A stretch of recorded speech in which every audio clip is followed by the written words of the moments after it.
വയനാട് ബത്തേരി ഉപജില്ലാ കലോത്സവത്തിൽ കടുത്ത ചട്ടലംഘനമാണ് ഉണ്ടായിരിക്കുന്നതിന് വിധികർത്താക്കളുടെ പേരുകൾ തലേദിവസം പരസ്യപ്പെടുത്തിയാണ് വിദ്യാഭ്യാസ വകുപ്പ് ഉത്തരവ് ഇറക്കിയിരിക്കുന്നത്. വിദ്യാഭ്യാസ വകുപ്പിന്റെ ഈ ഒരു ഉത്തരവിനെതിരെ വലിയ പ്രതിഷേധം തന്നെയാണ് ഇതിനകം ഉയർന്നു കഴിഞ്ഞത്. ഇപ്പോൾ Kerala aided school teachers association state president Shri Indulal നമ്മോടൊപ്പം ചേരുകയാണ്. ശ്രീ ഇന്ദുലാൽ, ചട്ടലംഘനം തന്നെയാണ് നടന്നിരിക്കുന്നത്.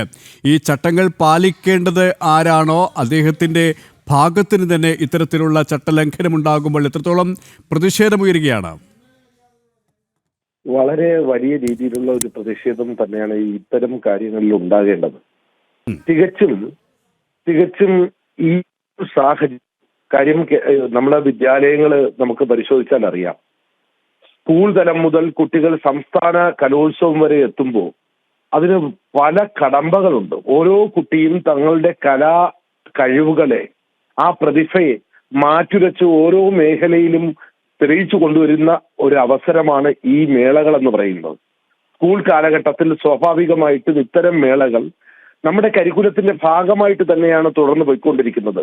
അപ്പോൾ പക്ഷേ ഞാൻ ഈ പറഞ്ഞു വരുന്നത് പരീക്ഷാ സമ്പ്രദായങ്ങൾക്ക് കൊടുക്കേണ്ട പ്രാധാന്യത്തോടൊപ്പം തന്നെ അത്രമാത്രം പ്രാധാന്യം ഇത്തരത്തിലുള്ള കായിക മാമാങ്കങ്ങൾക്കും നമ്മൾ അതൊരു മത്സര ഇനമാവുമ്പോൾ നടത്തണം എന്നാണ് ഉള്ളത്. പക്ഷെ അത് ഇവിടെ പാലിക്കപ്പെട്ടിട്ടില്ല. ഇവിടെ വളരെ ലാഘവത്തോടു കൂടിയാണ് വയനാട് ഉപജില്ലാ വിദ്യാഭ്യാസ ഓഫീസറുടെ ഭാഗത്തു നിന്നുണ്ടാക്കിയിരിക്കുന്ന നടപടി. ഒരുപക്ഷെ ഇതിന്റെ രീതിയെക്കുറിച്ച് തന്നെ അറിയാതെ ഒരു വിദ്യാഭ്യാസ ഓഫീസർ പ്രതികരിച്ചിരിക്കുന്നു, അല്ലെങ്കിൽ പെരുമാറിയിരിക്കുന്നു എന്ന് വേണം പറയാൻ. തലേ ദിവസം തന്നെ നാളെ എത്തുന്ന ഏതെല്ലാം ഐറ്റങ്ങൾ ഉണ്ട്, അതിൻ്റെയൊക്കെ വിധികർത്താക്കളായിട്ട് വരുന്നവര് ആരൊക്കെയാണെന്ന് കുട്ടികൾക്കും ഈ പൊതുസമൂഹത്തിനും അതൊരു ഉത്തരവിലൂടെ പറയുകയാണെങ്കിൽ എത്രമാത്രം ബോധത്തോടുകൂടിയാണ് ആ ഉദ്യോഗസ്ഥർ അല്ലെങ്കിൽ ആ ഉദ്യോഗസ്ഥ പെരുമാറുന്നത്. അത് വിദ്യാഭ്യാസ വകുപ്പിന് തന്നെ വളരെ നാണംകെട്ട രീതിയിലുള്ള ഒരു സമീപനമാണ് ഉണ്ടാക്കിയിരിക്കുന്നത്. തീർച്ചയായിട്ടും മാതൃകാപരമായിട്ട് ഇത്തരത്തിലുള്ള ഉദ്യോഗസ്ഥരെ നിയമ നടപടിക്ക് മുന്നിൽ കൊണ്ടുവരിക, ഒപ്പം തന്നെ അന്വേഷണം ഈ വിഷയത്തിൽ ശക്തമായിട്ട് തന്നെ നടത്തേണ്ടതുണ്ട്. കാരണം ഇങ്ങനെ ഇത് ക്വസ്റ്റ്യൻ ചോർത്തി കൊടുക്കുന്നതിന് തുല്യമല്ലേ?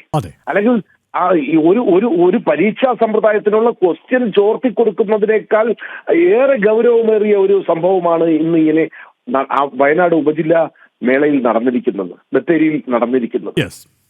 വളരെയധികം നന്ദി ശ്രീ ഇന്ദുലാൽ, ഈ ഒരു സമയം ഞങ്ങളോട് സഹകരിച്ചതിന്.